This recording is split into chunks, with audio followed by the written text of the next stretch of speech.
And welcome to the GSB. We are so excited to have you here for View from the Top. So excited. Great.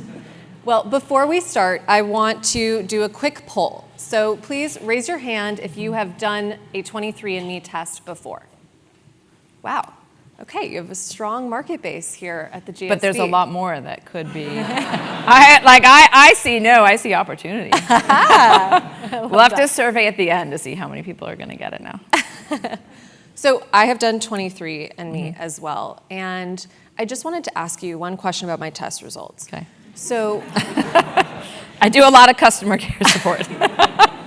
So should I be concerned that my results said that I have more than 92%, or I have 92% more Neanderthal DNA than the average customer? What is that about? That is a fun fact that you should share at all parties. Okay. It's actually, the Neanderthal report is kind of an example of some of the things that we've done where we try to make genetics and frankly try to make all of science relatable, make it something that's fun for people. So honestly, one of the first things, I was at a TED dinner once and we were talking about, there was Craig Vent, all these famous genetics people, and they were talking to a bunch of tech leaders, and they were talking about the latest results in one area or another. And then I brought up something about asparagus and how you can smell it in your pee. And 45 minutes later, people were still talking about the asparagus and the pee question. And I realized people want scientific information that's kind of fun, kind of the cocktail party conversation, and something that's interesting. So Neanderthals was absolutely one of the interesting parts. It teaches people about science, and then it does become one of those things people are always comparing. I have so much Neanderthal, what does that mean? And what should I do about it? So it's interesting. But no, it's a proud fact that you should post widely on everything. Thank you. I hope you can all find your I think that's facts. why you got in. Yeah, actually, I think so. Thank you. Well, since we're already talking about 23andMe, I'd love to dig in a little bit more. So I'm amongst, and many of us here are amongst the 12 million users. And I'd like to take us back to day one, actually. How did you convince that initial set of customers to buy a DNA ancestry kit? Well, we didn't convince very many people. We had, I'd say one of the things that's great about 23andMe, and that was also a shortcoming in those early days, we're incredibly strong on the science. And I had two scientific co-founders from Stanford who had just finished their PhDs, and they had joined, and we created essentially the product we dreamed of. How can I peruse my chromosomes and look at all the different reports and see what they mean and explore? It was kind of them academic fantasies. And we have a product now called Ancestry Composition. In the early days, we had these PCA plots, and it was relatively technical and hard to see. And we thought it was all great. And so we did no marketing research at all. So from a business school perspective, we did not assess market demand. We just kind of made the hypothesis, of course everyone wants their genome. Of course everyone's going to want to get it. So it was academically very interesting, and it was controversial. So we were the front cover of, we were above the fold front page of the New York Times when we launched. Amy Harmon wrote the article. It was the only New York Times has ever written sort of a first-person account of them doing a product. We were the cover of Wired. Thomas Getz wrote that piece. So we got tons of coverage, and the first day we sold 1,000 kits. And after that, we sold it trickled down to 10 to 15 kits a day. And we didn't have any marketing team. We just kind of assumed it would be word of mouth. It was $1,000, and the value proposition was not clearly there. It was really sort of an academic product. So that was kind of the first moment in the company where we're we might have to do a little bit more product market research here to figure out what's going to drive sales. But I think the first customers that we got were really people who are sort of the quantified self world, the people who just want to test themselves on everything. And I would say, there's a market of 50 to 100,000 people who are just I want to try it all. And those were the people who were coming our way, who happened to also have the spare $1,000. But it was pretty brutal. the first few years. Yeah, that's very interesting. And so now you found product market fit, you found all these amazing customers. Well, I would say we're still finding product market fit. Okay. I mean, I think what's interesting for me with genetics, and I don't know, healthcare, I mean, it's so interesting because GSB, like you guys have founded so many amazing companies, and the tech world has really come from here. And there's all kinds of areas that have been really revolutionized. But healthcare is this last frontier that has not really been evolved. And the reality is, like, it's not just like it's this frontier, it's like kind of like a different solar system.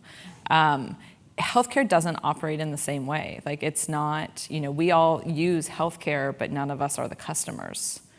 Like, you're just the means for generating revenue, but like somebody else is paying the bill. So it's really challenging to change, and it's also incredibly fragmented.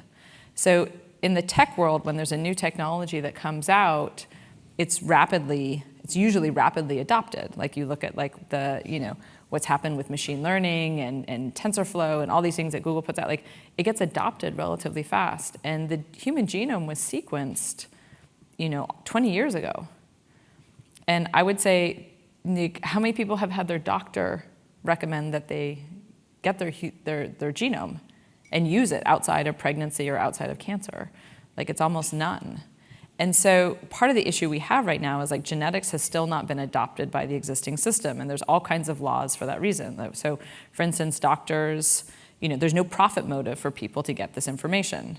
So a doctor does not make money if they give a diagnostic. And so there's good things about that, like you don't want them excessively recommending, but for that reason as well, like, no one is really motivated to create extra work for themselves. So when I think about product market fit, there's still this huge chasm between, I have lots of consumers who are frankly like really eager to do more and take more ownership of their health, but the healthcare world's really not set up in any capacity to help them execute on that.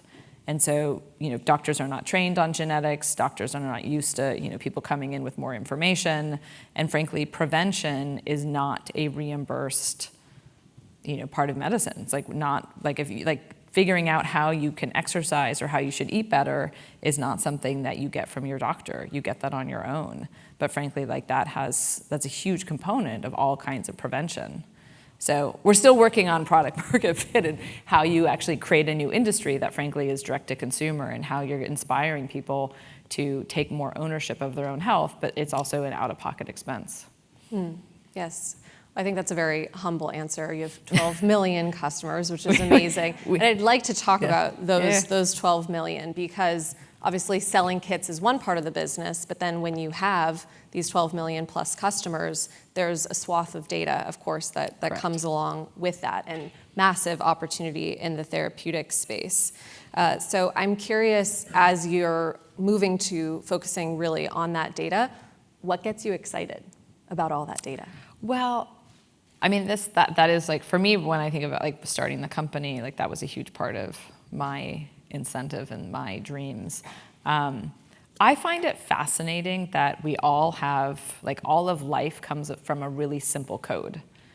So for those of you who are engineers or, coders, like, it's like mind-blowing to me how remarkably simple. You have an A, C, G, and T, and that accounts for all of life on this planet. And it's like small variations, like you and all of us are 99.5% the same. And I always tell my kids, like, you're 50% banana and you're like 90% mouse. So like, you're very similar to everything. Like, it's remarkable to me that we don't understand this code. So I think about, like, every night you go to bed and, like, your body just, everything works. It's like you live in this incredibly complex system and we have no idea how it works. Like, to me, this is the ultimate puzzle. It's like really, like, and as a kid, it used to just keep me up at night. Like, how does it all happen? And even things like how all of your cells can differentiate and like how they turn on. Like, it's mind blowing to me. So by having a large amount of data, we're starting to understand what does the human genome mean. And you have some really like simple examples. So for instance, like one mutation causes whether or not you have dry earwax or wet earwax. Like another really fun medical example. But the reason why we put out the dry earwax and the wet earwax kind of report is because it teaches people that you can have like one simple genetic variation, and that can cause a different phenotype, like a different trait. And so what's really interesting for me is by having 13 million people, almost 13 million people, and billions of data points, is that we're starting to make sense of the human genome. And frankly, like this should translate one day, like when you have billions and billions, it should translate one day as like, how do you actually really understand the code of life? And that's really, for me, like the ultimate goal here is like, you want to understand it. And when I think about drug discovery, my background when I was investing on Wall Street was in biotech.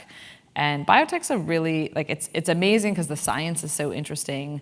But from an investing perspective, like there was one well-known investor, he was like, Anne, I love biotech. He's like, 90% of everything fails. I just short it all. And, and like, that's true from an investor perspective. There's some reality to that. Like statistically, most of it's going to fail.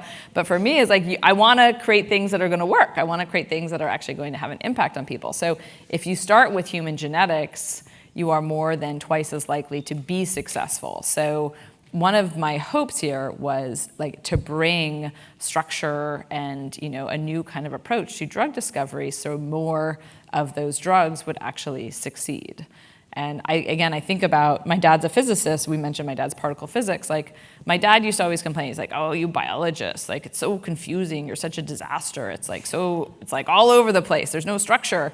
And there's some truth to it. Like it's really complicated, and physics has its laws and its principles. So for me, that's like part of the goal. Is like in some ways, once we have enough data, how do you bring enough structure so that then you could really have very rational drug design and actually be able to have a much higher success rate? One unique aspect of the data that you have is there is a self-selecting aspect to it. Most of the data that you have is people who have signed up for the kits. So how do you think about that when you're making pretty large generalizations potentially about the data that you have? Well, we get this a lot about like, what's our bias? And again, coming from Wall Street and looking at all clinical trials, I was gonna say, I've never seen a data set that doesn't have a bias. So it's not bad that we have a bias. The important thing is to know what it is and to be able to identify it, and then you account for it. So I would also say now that we are, so large, we have pretty amazing representation and diversity of all types within the data set. So we now, and that was part of the push we had for 10 million, is like at 10 million you get a lot of statistical power to do analysis on most disease areas. So there's absolutely always a bias because we are self-selecting. It's people who are paying. Lowest entry point is $100.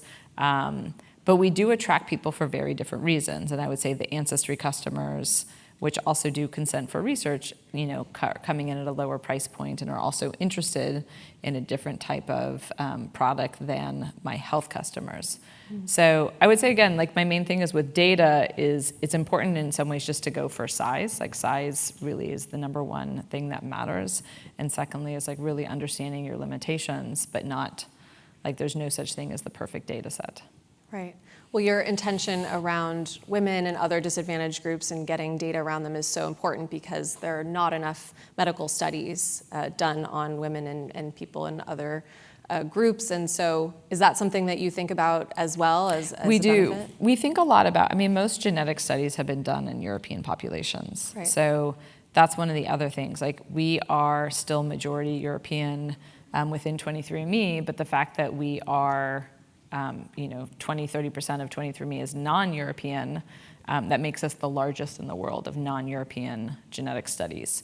So there's things that we can do that absolutely will attract and encourage more, certain populations to come in. And I think that's something that's more and more of a priority for 23andMe is to make sure that we're, attracting not just a European population, but a very broad population.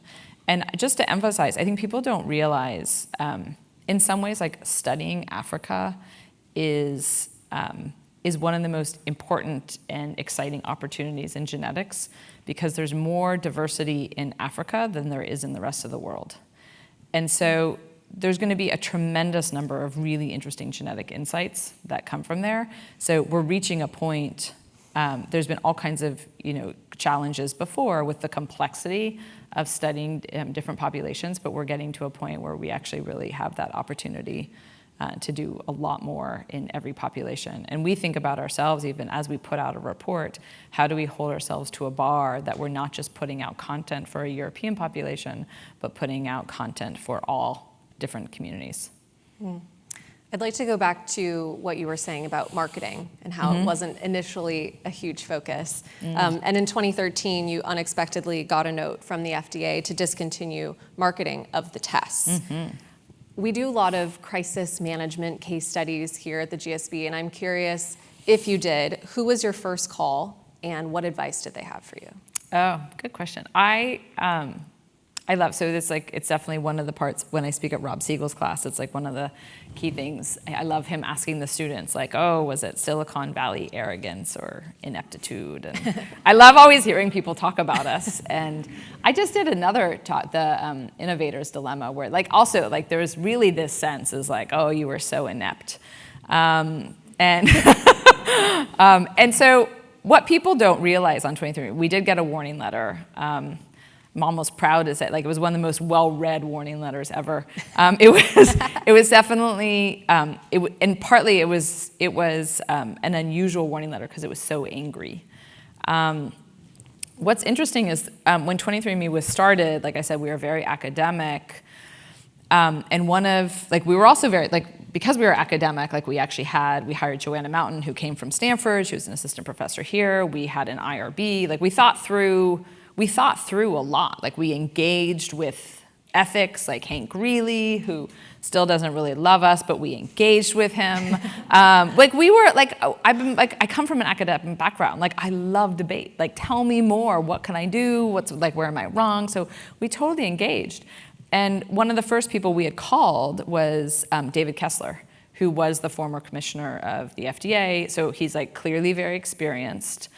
He was a professor at UCSF, and he pulled together his whole team, his senior advisors from when he was in the administration.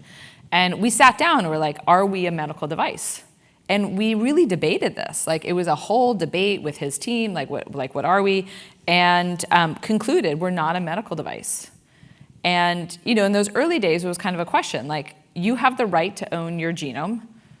It's your data, same way you have a right to look in a mirror, that's your image, you have the right to have it. So you have the right to have your genome, and in my mind, all I was doing was connecting you to publicly available literature. That seemed totally reasonable. So in those early days, we concluded we're not a medical device, and then we even met with people like von Eschenbach, who was also who was actually the FDA commissioner at the time, and he was super clear: you are not a medical device, and we will not be touching you and regulating you. And one thing that was a kind of a political wake-up call and just a company wake-up call is that when Obama came into office, that changes everything, and the leadership of the FDA changed. And they said, no, you are not, outside of our reign of regulation. We are going to regulate you. And so it was an overnight kind of shift. We had just been told for years that we were not going to be regulated. And then it became very clear, you're not just going to be regulated, we're coming now. So So I got the letter on a Friday, and then I had the weekend to sort of think about it, and my typical stance, I was like, oh, it's not such a big deal. And then they made the letter public, and Kessler called me. And he called me and he said, Anne, I know you, and I know you're not paying attention, and I'm telling you now that it's a big deal. And it was the company really had to pivot. And I had no shortage of people, there was an article Fortune wrote called 23 and Stupid. I had no shortage of people, well-known geneticists who were it's time for you to step back and let us clean up your mess. like no shortage of people who love to come and be like, the woman with no degree, like, is really screwing up the industry. And I had one really great mentor, and it was a regulator, also a woman, who said, Anne, you have two choices. Like, do you want to sell the company? I was like, no. She's like, well, then you put your head down and you just do the work. Like, get the work done. She's like, but I'm telling you now, it's going to take you 5 to 10 years. And we were lucky because we had cash, we had that ability. I found an amazing leader to do it. And frankly, it was the best thing for the company, because I think one of the most important things 23andMe has proven out is that consumers actually can get genetic information. And most healthcare providers, I would say, tend to assume that you're not capable of changing your behavior or understanding complicated information. And we have now successfully really proven out that, like, you can understand really complex concepts. And we had to prove to the FDA that, over, like at a certain grade level, over 90% could pass actually like tests. And we had to prove that with our reports they can do that, and we did. And we now have 6, 7 FDA authorizations. We're the only ones who have gone down this whole path, and I feel like when I think about us as advocates, like one of 23andMe as an activist brand, like we are advocates for consumers and proving out that you are far more capable of taking care of yourself than the healthcare system today believes. And as you've just described, healthcare is obviously a heavily regulated industry, and many of us will be going into other heavily regulated industries, whether it's healthcare or fintech or what have you. I'm curious, obviously you had some great conversations and some great points of contact, but what was the best and maybe worst advice that you got around regulation? Well, it's interesting. The night before I got my FDA warning letter, I was actually at a healthcare political dinner. I won't say which group, but it was like a group, and they were like, oh, Anne, you're getting so stale. Like, you should do something more crazy. And I just want to say that was like a group of like healthcare regulators, et cetera, who were like, you gotta keep pushing boundaries. And then the next day I got my warning letter. So clearly that team was pushing in the wrong direction. Look, I think the number one thing that, the best advice we got when we had our letter was, you're on the right side of history. And so it's just a matter of time. So one thing I remind people in the company is that when we started 23andMe, gay marriage was illegal. So the world does change. And it changes because of advocacy, because of like people rising up, and also because of data. So when people ask, like, how did 23andMe convince the FDA? We convinced them with data. Like, we went head to head with like their arguments, and we're like, we're going to prove out that we are accurate, that people can get it. So I think the most important advice for people is knowing that whatever the laws are now or whatever the regulations are, like, things can change, and society is constantly changing, but you have to put together the right kind of package and the right data and the right support to drive that change. But it's totally mutable. One obvious big societal change in the past 3 years has been the pandemic. And I'm curious how COVID-19 has informed your strategy for how 23andMe can engage in potentially future health crises. Well, I think what was interesting during the pandemic is we had, because we have millions of people who are consented for research, who are part of it, very rapidly we were able to put out a questionnaire to customers and collect hundreds of thousands, and now I think we have like 1.5 million people who've taken our COVID survey. So very quickly we were able to actually do research on why are some people getting so sick, why are some people not getting sick. Like, even now I'm kind of fascinated. Like, there must be genetics about why some people must be genetically resistant. And you see that with things like HIV. There's actually a mutation where people are resistant to getting it.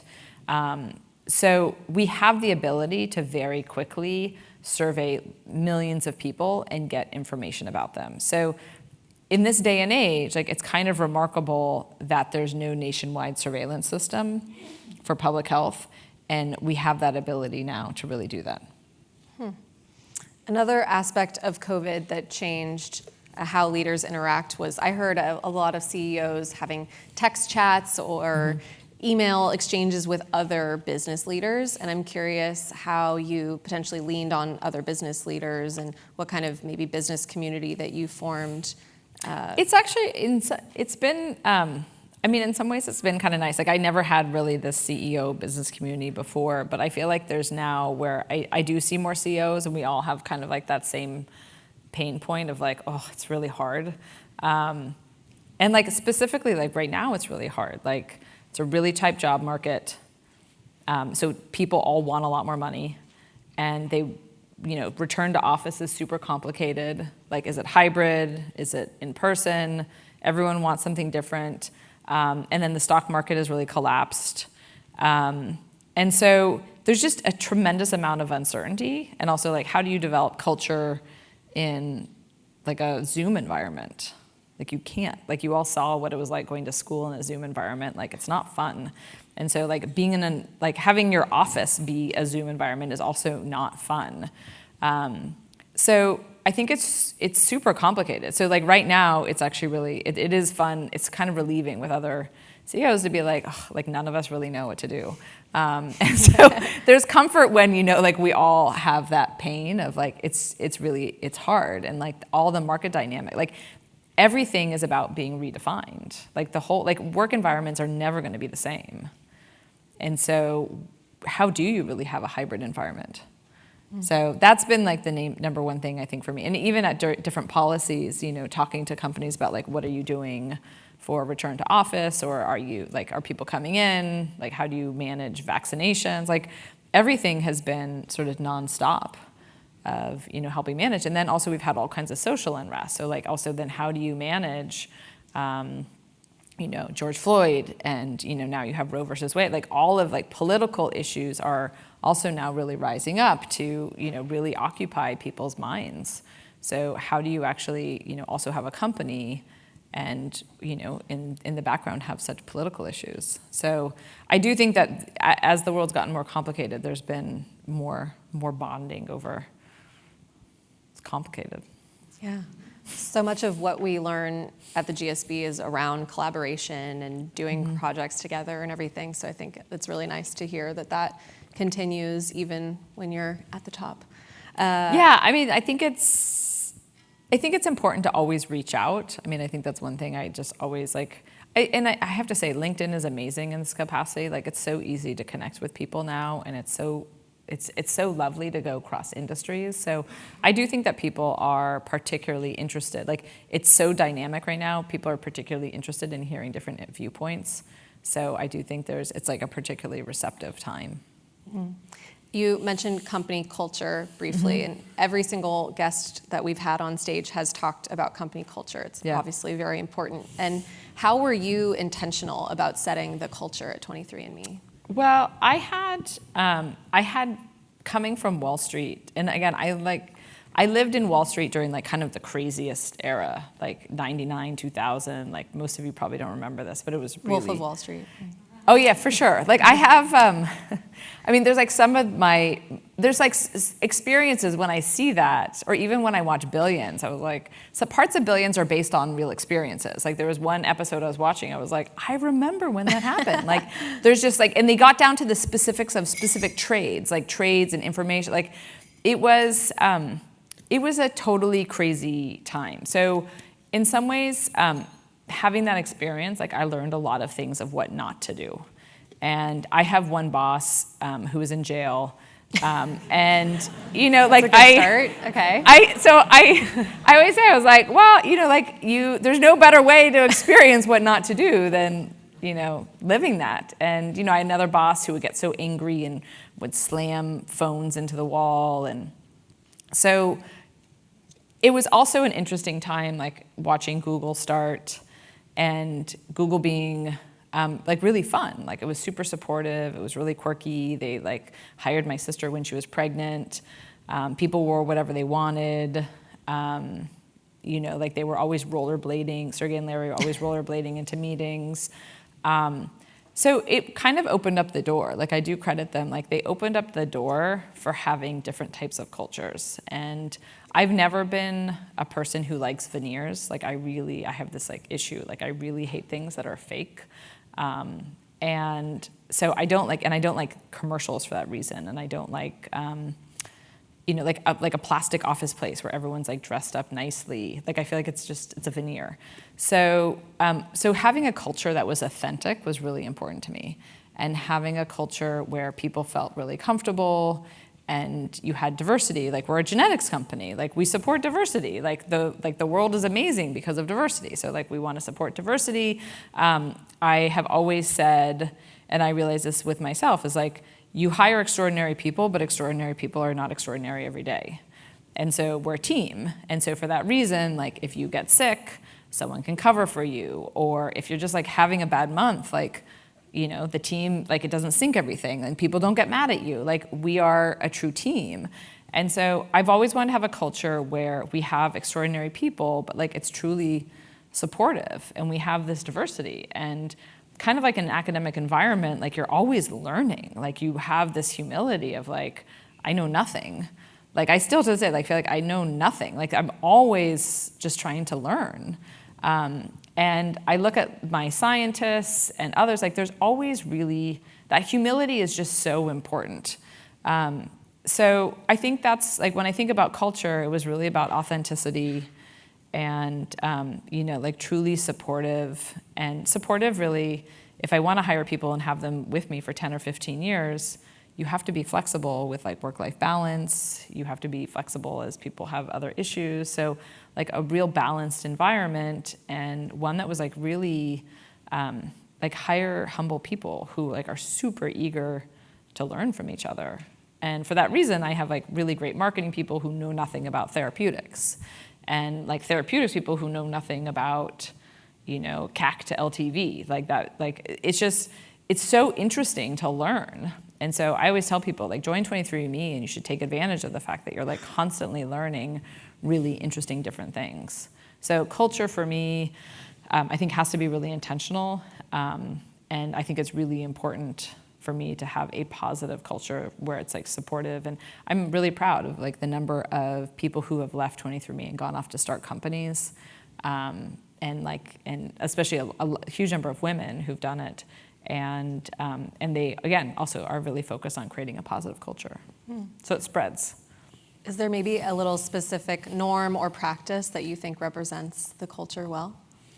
Something you guys do?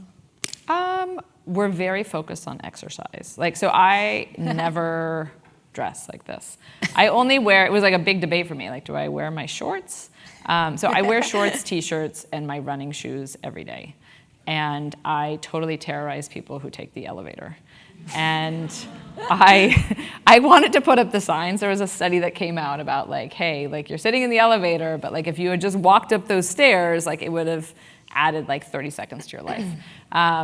So I just think like for me, exercise and health, like for me it's like walk the walk. Like we have good food, it's healthy, like we don't have soda, we encourage, like we have lots of fitness classes. I have a huge number of people, like we have a very intense workout culture, like people love, so like we have like intro to working out and then like more of the advanced, like we have lots of yoga. I do lots of yoga meetings.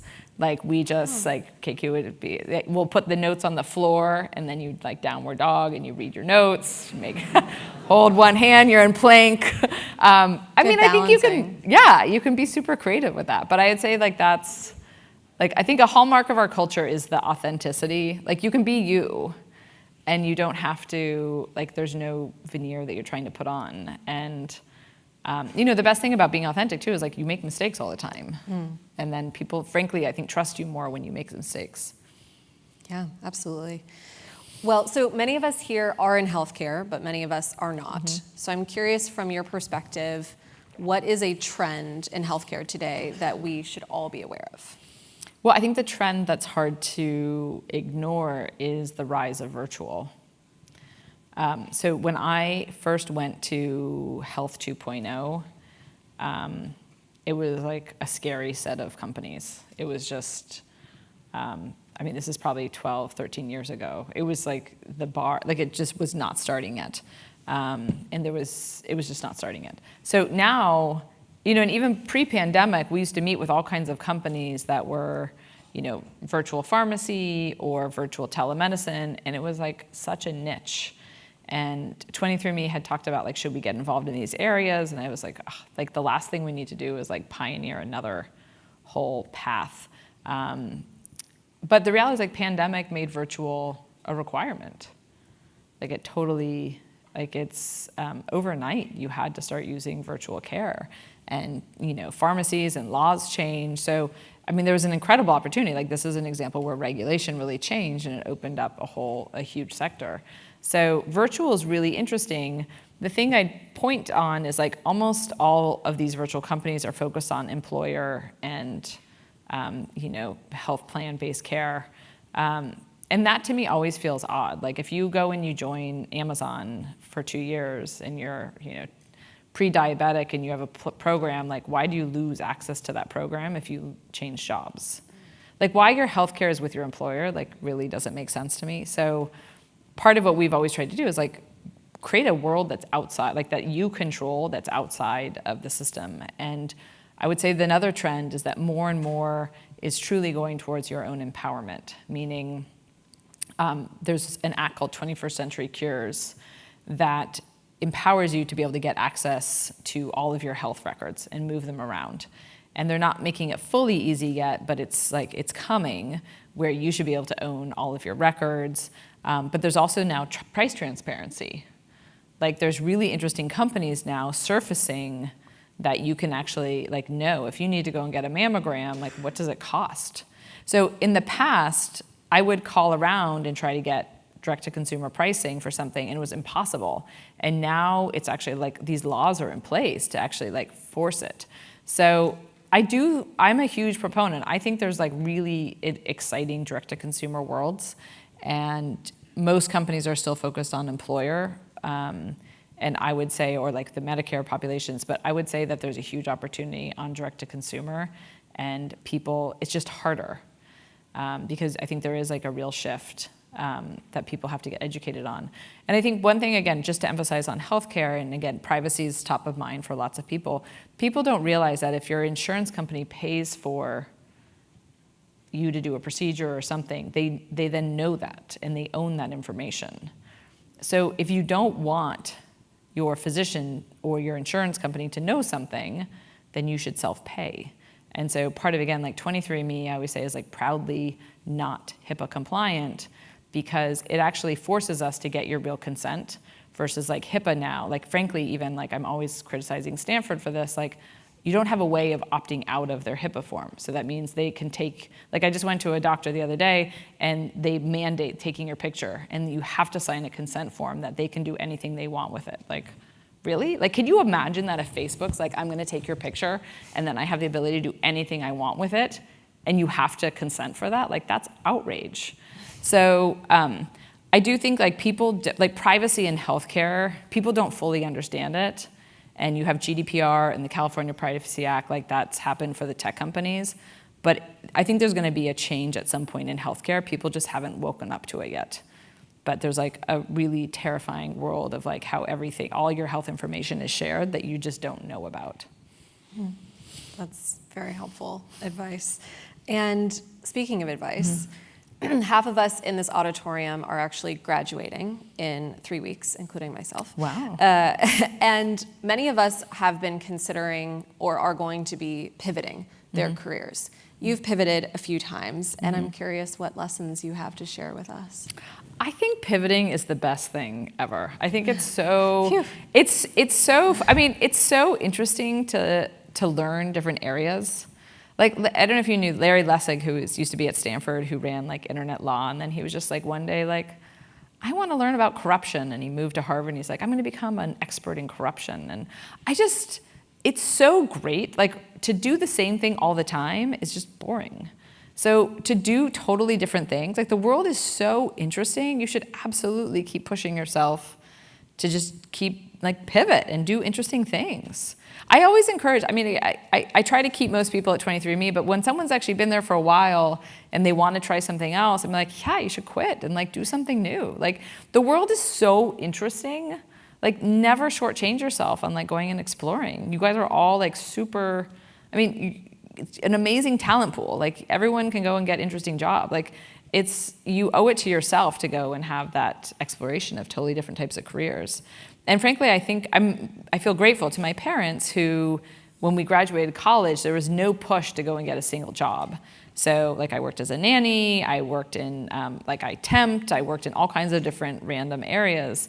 And like all of those experiences were super helpful of knowing what you really want. And even obviously Wall Street was just a short term for me, and I think I'll be at 23andMe for a while, but like I have this luxury of like I'm always doing different things with 23andMe. I'm now in drug discovery more. And then personally, I have, I do all these like real estate projects at home in Los Altos. Like that's super interesting. So I totally encourage, like keep pivoting, and every experience adds up. And you never know when an experience is going to be valuable. And if it's not interesting, then quit.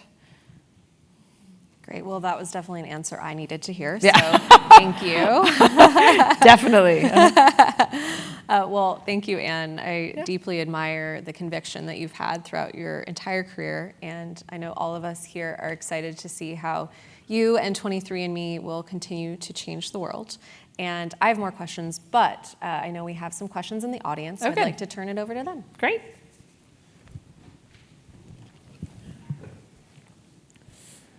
Hi, my name's Neil Renz. I'm a medical student and a business student here. And I'm curious how you think about balancing data privacy, patient privacy with sharing information in a way that advances scientific progress. I love the privacy questions because, again, I think that what I found is that most people actually want to participate in research. So when we started the company, it was sort of hypothesized people don't actually want to participate in research. It was almost this mindset of a clinical trial, like get them to come in and consent for everything because you never know if you'll be able to really get anything else.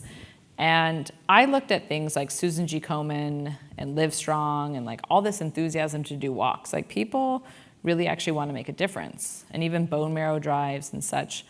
And I go again to some of these human subject consent forms where they don't return information back to individuals. And frankly, I find them super insulting. Like why, like you really, like it's the paternalistic side. Like you think I'm not capable of getting this information? And just to like level set with people, there's a JAMA study from I think 1960 where they asked physicians whether or not they would tell a patient that they had cancer. And 90% of physicians said they would not tell their patient. So the world has like really evolved, and it's come a long ways. And like I think it's kudos to the medical world for evolving. But I think that we can absolutely do more with looking at individuals as like a responsible individual who can handle their information, and more as a partnership. And so like right now, a lot of healthcare providers and insurance companies and Epic, they all use HIPAA as a way to not let a consumer share their information. There's always these concerns like, oh, a consumer might get their medical records and then accidentally share it in the wrong way, do the wrong things with it, or it might be like too much information for them. There's kind of a very paternalistic take on it. And I've just always felt like you should be entitled to your information, and then put it on the individual. Like if you want to share it in your ways, like allow you to share it. So to answer your question specifically, like I think that there should be transparency, and I think there should be choice. That's like the hallmark of everything 23andMe does, is like I'm fiercely independent and I never want someone telling me what to do. And like the last thing I want someone telling, like my healthcare provider should not be telling me what to do. Like give me the information and I will make my own decisions. And 80% of our customers opt into research. It's not even like they have to click out of it, like they're electing to opt into research. So I would argue that even more people would opt into research if it was given a choice. And that was kind of my point with Stanford, like why aren't I giving a choice of actually like opting in or opting out. Like, why do I have to be part of it? And so I do think that choice and transparency is like actually how you build trust. And I think a lot of consumers actually really want to be part of it. But I also would, one more thing I would put on you is like, people should have the right to know the results. So if you participated in a study, tell people what came out of that study. Like, most people participate in a clinical trial and they have no idea what happened. Like, isn't that crazy? Like, again, I find it totally insulting. Like, don't treat me like a human subject, treat me like a partner.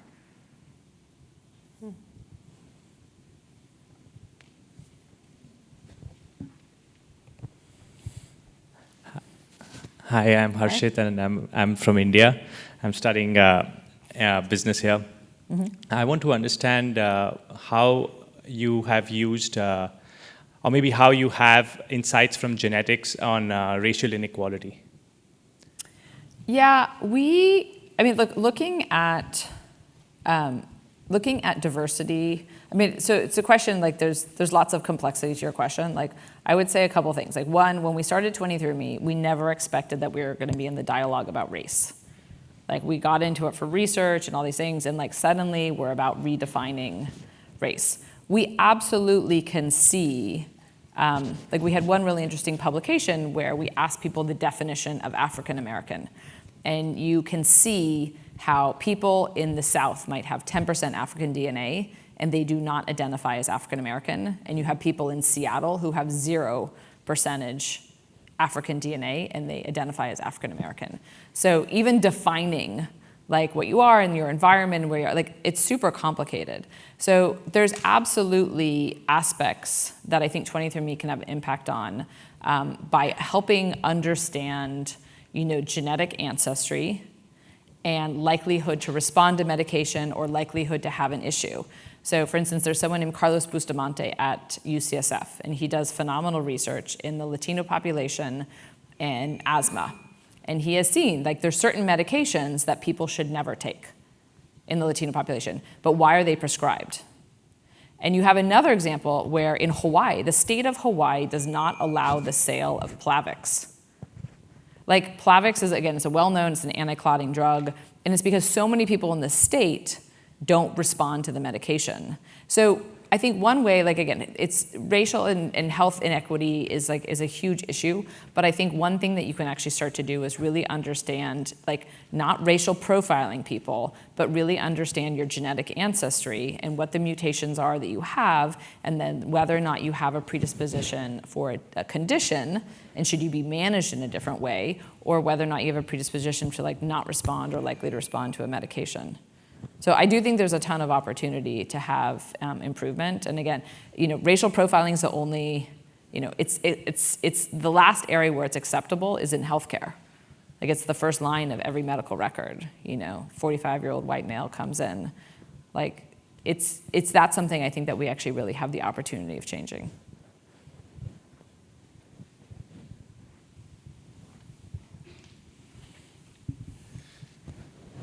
Hi, how's it going? My name is Jamas.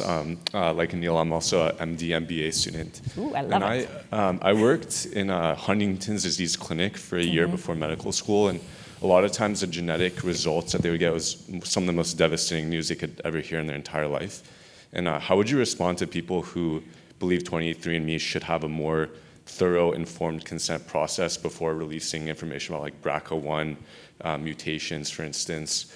And then do you foresee a future where people might push to have patients act on some of the information they receive, and how are you preparing for that once those treatments are available? Yeah, I think, so again, it goes to some of the paternalistic questions. I think that you can absolutely have a great informed consent online. And I think that's the kind of thing, it's like, it should not be a debate, it's about data. Like, generate data where you ask people to fill out the online consent, and then you ask them to go through counseling, and then you have them answer those questions, like, can you understand it? So we've done a lot of work about, like, are people understanding what they are getting? So I would argue that having an online consent and making sure is potentially even better. So for instance, 23andMe has you go through a number of consents. Like you can't sign up accidentally. It's a hard process. Reports like the Alzheimer's, BRCA for breast cancer are behind an additional layer of consent. So you have to click through, and there's a video that talks about what potentially happens. There's all kinds of resources about like, hey, here's the information you might learn. This is what to expect. And we see people pause on health, and not everyone wants to know health. And to your point on Huntington's, the information is real, like it's meaningful for people. But Huntington's is a slightly different story because you can't do anything about it. Versus in BRCA, at a certain age, you can. Like you can find out that you are high risk and get a prophylactic mastectomy and oophorectomy. And we've seen people, like we have thousands of customers who've now gotten this, and we can see that 20 to 30% of our customers never would have qualified under existing research, under existing insurance guidelines. So I would argue that healthcare has huge limitations because we have not enabled broad access. And so saying that you can't get this information until you have a one-to-one, in-person kind of interaction only puts up barriers to access. Like healthcare, like for me also the fundamental premise, and I actually learned this, I would spend a lot of time investing in India, healthcare will never be like accessible to all if it's dependent upon a one-to-one interaction. Like that right there should be a good concept for all of you to be able to run on. Like it's not, you can't really improve care for people unless we find ways to automate it more and more. And so that has to happen. And the first company I ever invested in, talk about things that were too early, it was a pap smear company called Neuromedical. And it was one of the first AI companies that I'd ever seen. This is back in 1996. And they would take pap smears, the majority of which are normal, and they'd run them through the machine, and then they would isolate. Here's the top 20% that we need a pathologist to look at. And the company got taken down by the pathologists. Like, how dare you automate our job? But the reality is, like, you can't have scalable solutions in healthcare if you don't have automation in some ways. Like I ask my kids sometimes, like all of you here, like you probably don't remember, like when I was little and I wanted to book a hotel in Paris, I had to like set my alarm and like wake up and call and like talk to a human. Like that's how it worked. And like now we're all totally spoiled. Like you go online, you can just book, like it's all automated. Like we never talk to people. And so like healthcare has to go more and more in that direction and then save like the really expensive, precious resources for people who really, really need care.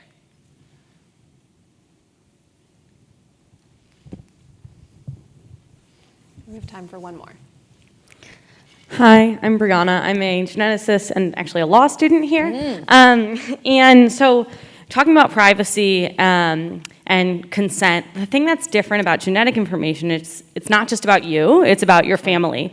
So how do you think about your responsibility for community consent or familial consent and community and familial understanding of the data that you collect? Yeah, that is also, that's a great question, and it's a huge complexity here. So we have gone with the hypothesis, like it's your DNA, it's your right to learn about yourself, but there are absolutely consequences. And so, for instance, your mother might not want to learn that if she's a carrier for BRCA. And you could get tested and find out that you have 2 copies. And therefore, it's 100% deterministic, like your mother has it. And we've seen that instance. And we see this, I would say, what's interesting, again, I love all the MDs in here, and it would be super fun, we should chat more later. The part that we don't get lots of consternation and concern about health reports. Like our customers we find are mostly, like they're okay. Like they like a BRCA report is not fun to get, but like they can handle all of this information, and we've proven that now in spades. The part that no one anticipates is that their parent is not their parent, or their sibling is not their sibling. And that has real, if you have the access to your genetic information, you're gonna learn things about your entire family. And so I don't think that there is a realistic world of group consent. I think the reality is like you own the right to your own body. but we absolutely try to educate people like that your information has consequences. But I would say when no one ever thinks it's them, that is not related to a family member. Like there's no much, like, and we have an additional consent form, like that is just always a surprise for people. But it's a very real and very tricky aspect of 23andMe is that you're not just related to like your immediate family, like this whole room is genetically connected.